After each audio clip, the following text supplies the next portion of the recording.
Is the Honor 500 Pro actually worth your money? Lately, this new Honor phone has stirred up a lot of debate, mainly because its design reminds many people of Apple's iPhone Air. Just how close are they? If you hide two of the rear cameras and look at it in that light blue finish, you can probably see why people get that impression. But after spending real time with it, I can confidently say the Honor 500 Pro and the iPhone Air are two very different devices.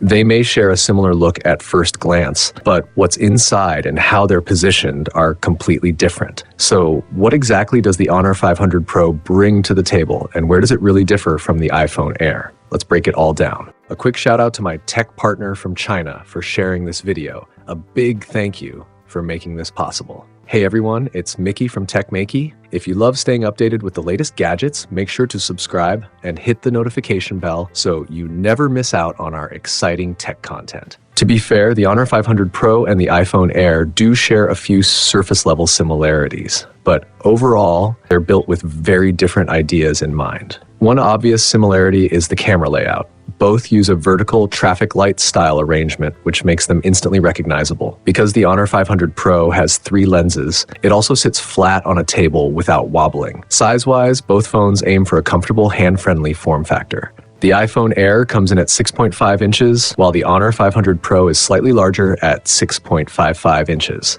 Compared to many phones released this year, the Honor feels more natural to hold, not bulky or awkward, and it's especially friendly for users with smaller hands. The Honor 500 Pro also uses a unibody cold carving manufacturing process similar to the iPhone. The camera cutout and the back panel are formed from a single piece of molded glass, which is pretty impressive and instantly gives the phone a more premium feel. That said, the philosophy behind the design is different. Apple treats the iPhone Air almost like a piece of art, while Honor focuses more on everyday usability. This difference becomes clear when you look at the dimensions. The Honor 500 Pro is 7.75 millimeters thick. While that's not as extreme as the iPhone Air's ultra-thin 5.64 millimeters, it's still slimmer than the iPhone 17 at 7.95 millimeters. The weight is kept at 205 grams. Even though that number sounds high, it's actually lighter than many phones with similar specs released this year, and the thickness is also well controlled. What really stands out is durability. The Honor 500 Pro supports IP68, IP69,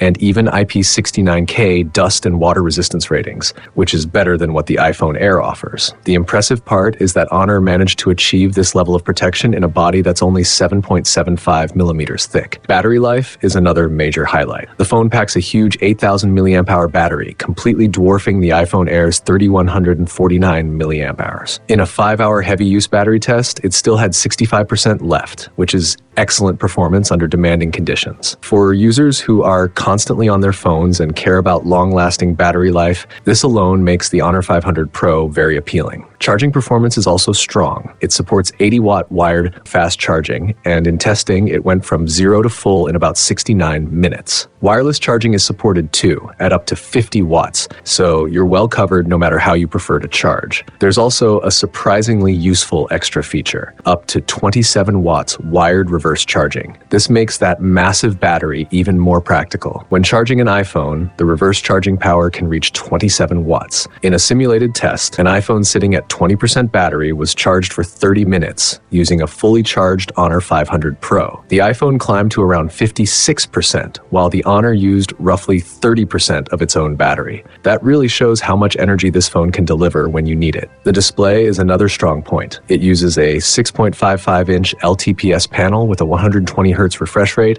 and continues Honor's focus on eye protection. The Honor Oasis eye protection features are all here, along with 3840 Hz ultra-high frequency PWM dimming. It also supports automatic motion sickness relief display, a feature that many flagship phones still don't enable automatically. Full screen always-on display is included as well, and when paired with Honor's new themes, it actually looks quite stylish. The dual speakers perform well, and brightness control is smart and flexible. Global peak brightness reaches around 1800 nits, while hardware minimum brightness goes down to 1 nit. If you need it even dimmer, you can enable extreme darkness mode in the accessibility settings. Overall, the screen delivers a very solid experience. In terms of feel, size, weight, and day-to-day interaction, this phone clearly targets younger users who care about comfort, style, and smooth usability. Performance-wise, it's powered by the Snapdragon 8 Elite, a familiar flagship chip. It handles most games without breaking a sweat. Honor of Kings runs easily at 120 FPS, and Genshin Impact can be played at the highest settings for 30 minutes with stable performance during normal exploration and tasks. In more extreme situations, performance does drop. For example, running the highly demanding Star Iron Gold map at maximum settings for 30 minutes resulted in an average frame rate of about 44 FPS. That's a tough scenario for almost any phone though. Overall, the Honor 500 Pro delivers strong performance across the majority of games and everyday use,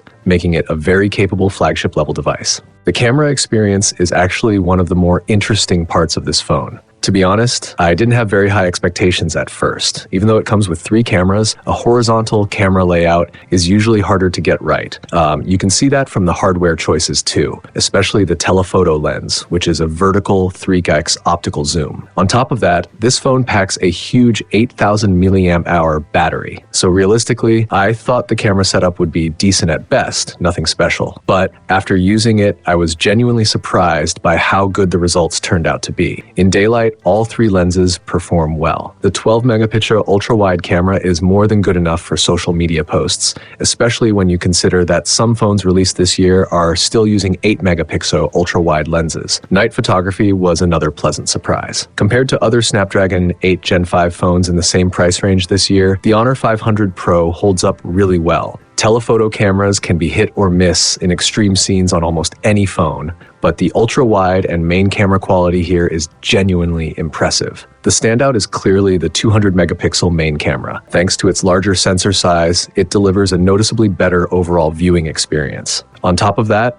Honor has introduced several new live shooting features built around this 200-megapixel main camera. One example is portrait mode with background blur, which lets you capture cover-style portrait shots with a beautifully blurred background. Photos like this look especially eye-catching when shared on social media. There's also a live animation removal feature, which allows you to remove random passersby from animated GIFs of objects. For travel photos, this is incredibly useful. Another first is the breaking out of frame effect. This supports merging anywhere from 2 to 9 photos of objects or mirrored images. Using preset collage templates, you can enlarge photos of people or pets to create a 3D effect that looks like the subject is popping out of the frame. Post something like that online, and it's almost guaranteed to grab attention. Beyond these creative tools, the camera also supports full-frame photo shooting, 4K 60 FPS HDR video recording, and multi-lens recording using both the front and rear cameras at the same time. Of course, to be fair, this camera system can't compete with ultra-expensive flagship camera phones, but for everyday photography, it's more than capable. The animated GIF shooting feature in particular feels much more versatile compared to the iPhone Air's single camera setup. The Honor 500 Pro's strength lies in its practical triple camera system, which simply offers more flexibility in real-world use. On the software side, the phone runs macOS 10.0, which is naturally smooth and responsive. The AI features are especially worth talking about. Honor's UU Assistant integrates a wide range of AI functions. For example, UU Seeing can help identify objects, and there's also AI Memory, which has become one of the most useful AI features in recent years. With a simple 3-finger swipe down on almost any screen, the phone can remember information for you. You can also assign shortcuts, you can shortcut or use a long press to save content. There's also UU Playing with Pictures, which lets you intelligently edit photos using just a single sentence. This phone also does a great job with cross-device connectivity. If your main phone is an iPhone, you can download Honor Connect to sync messages between devices. It also supports file transfers with Mac devices and more, making it surprisingly friendly to Apple users. After spending all this time with the Honor 500 Pro, it's time to sum it up. Yes, it does share a similar look with the iPhone Air, but once you actually use it, it's clear that the core philosophy is completely different. Same appearance, different soul is probably the best way to describe it. Honor's goal here is very clear: to create a phone that truly understands the needs of Chinese consumers. This stylish all-rounder is designed for everyday use by most people. The unibody design looks refined, the display is easy on the eyes, and it's especially friendly for younger users. The massive 8,000 milliamp hours battery completely eliminates battery anxiety and can even be used to quickly charge an iPhone. While the camera isn't at the very top of the flagship ladder, the full triple camera setup is practical, and the two main lenses deliver near first-class results. The live shooting features in particular are far more useful than relying on a single camera. Magic OS runs smoothly and, combined with its rich AI features, significantly boosts efficiency. Just as important, the system isn't closed off. Through Honor Connect, it actively integrates with the Apple ecosystem, making it a surprisingly seamless backup phone for iPhone users. Of course, it's not perfect. The vibration motor feels fairly average, and the ultra-wide camera doesn't support HDR video recording. So, who should buy it? If you're a student or a young professional just starting out, this is a stylish, long-lasting, feature-packed, and easy-to-use main phone. And if you're an iPhone user looking for a powerful secondary device to complement your Apple setup, the Honor 500 Pro is definitely worth serious consideration in this price range. Now I'm curious, would you pick this phone? Let me know in the comments, and I'll see you in the next video.